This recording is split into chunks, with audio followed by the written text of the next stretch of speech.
Caríssimos irmãos e irmãs em Cristo, quem vos fala é Dom Pedro Cunha, bispo diocesano da Campanha.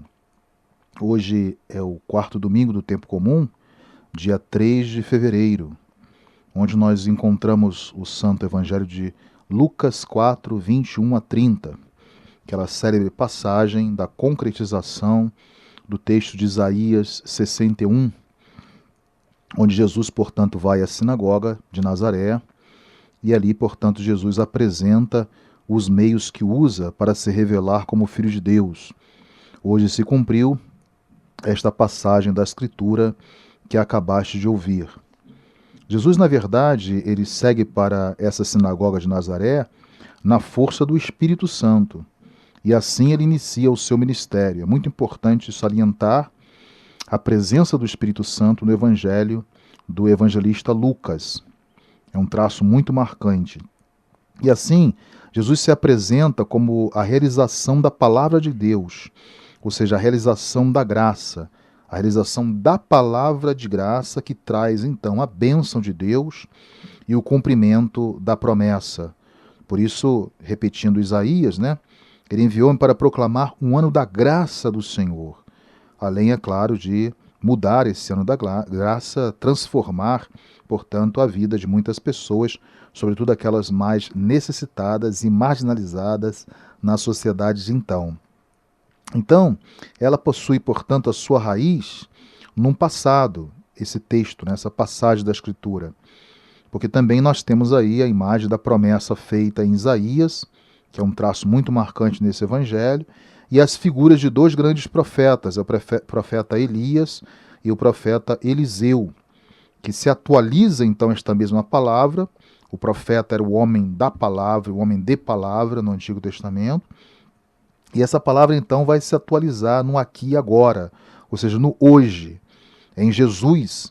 E também é claro que cada vez que essa palavra é sempre proclamada, anunciada de modo novo, porque a palavra, portanto, ela não encontra o seu aspecto caduco.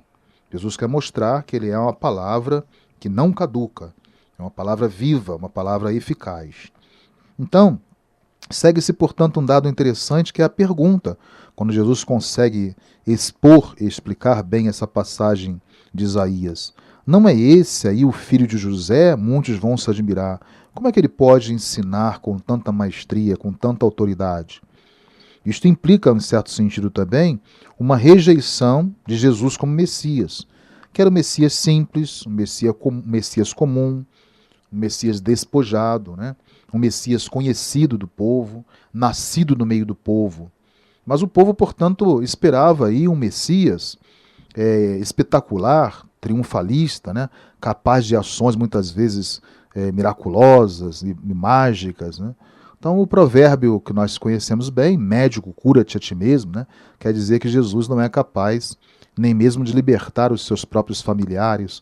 Como é que agora ele está lendo o texto de Isaías, e dizendo, portanto, que o Espírito do Senhor enviou-me para proclamar a boa nova, libertar os cativos, curar os cegos, então trazer uma vida nova a todas as pessoas. Esse é um obstáculo que Jesus vai encontrar ao proclamar a palavra. O segundo também é a busca de milagres em Nazaré, como também fez em Cafarnaum. Então, esses obstáculos, portanto, nós encontramos a dificuldade da palavra de Deus ser semeada, a mensagem do reino ser realizada, portanto, pelo povo. Jesus, portanto, ele não é bem acolhido em sua pátria, e por isso nós temos aí a abertura, que é um dado interessante, da universalidade da salvação, a abertura desta mesma mensagem para os pagãos. Por isso, vai resgatar a imagem de Elias, que no tempo de fome, apesar de saber que havia muitas viúvas em Israel, mas o profeta Elias foi socorrer uma viúva estrangeira em Sarepta, na Sidônia. E também Eliseu, que por sua vez, sabendo que havia muitos leprosos em Israel, ele foi purificar quem? Naamã, que era o sírio. Então, é interessante observar que os de fora, muitas vezes, acolhem o próprio Deus dos profetas e também a sua mensagem, nem sempre os que fazem parte do povo de Deus. Assim, o evangelista Lucas apresenta a mensagem universal de Jesus, que é aberta também a todos os povos. Então, para nós concluirmos a mensagem bonita desse santo evangelho de hoje, é que Jesus aparece ao mesmo tempo como um escriba e ao mesmo tempo como um profeta, né? Como um escriba, porque ele consegue interpretar bem a palavra de Deus, dizendo que ela se concretizou nele e no hoje, que representa o próprio Cristo, né?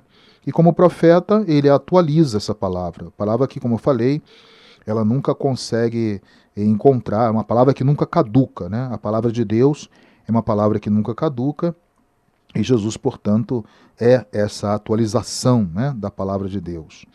Então, por isso Jesus traz para o nosso dia. Jesus também traduz em ação o que a palavra diz, e ao mesmo tempo na obediência, ele torna essa palavra contemporânea de todo homem, em qualquer lugar, em qualquer tempo.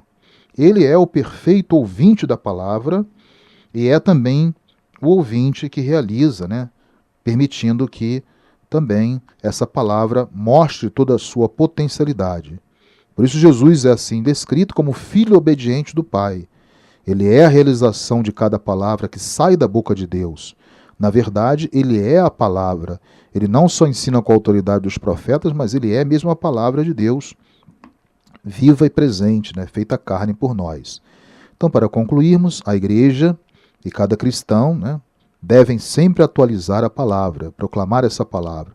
Isso significa, então, ouvir o Evangelho, essa boa notícia. Não somente ouvir, mas também a obediência ao Evangelho, que nos torna semelhantes a Jesus, fazendo-nos, portanto, frutuosamente atuais no dia de hoje, né? Você atualizando essa palavra de Deus para nós. E não só essa palavra ficou presa aos contemporâneos de Jesus. Ela encontra sempre uma atualidade a cada momento em que cada cristão assume a responsabilidade desse discipulado na proclamação e no testemunho fiel desta palavra. Deus, na verdade, quis assim salvar o mundo pela força desta palavra. Por isso, ele se serve do anúncio evangélico. Ele se serve da palavra. A palavra é para nós, caros irmãos, um instrumento livre de comunhão. Ela é força de Deus para todo aquele que crê nele. Então nós possamos, pelo nosso batismo, assumir essa dimensão profética e proclamar esta palavra a todas as pessoas, atualizando esta mesma palavra e proclamando para muitos, sobretudo aqueles que estão à margem da sociedade, vivendo os frutos de uma desigualdade social, que este ano deve ser sempre um ano da graça do Senhor, desde que tenhamos nosso coração aberto para que esta palavra seja semeada, cresça e frutifique. Louvado seja nosso Senhor Jesus Cristo, para sempre seja louvado. O Senhor esteja convosco, Ele está no meio de nós. Por intercessão da Virgem do Carmo, dos nossos beatos Padre Victor e Inha Chica, abençoe-vos o Deus Todo-Poderoso, Pai e Filho e Espírito Santo, e tenham todos um abençoado dia do Senhor.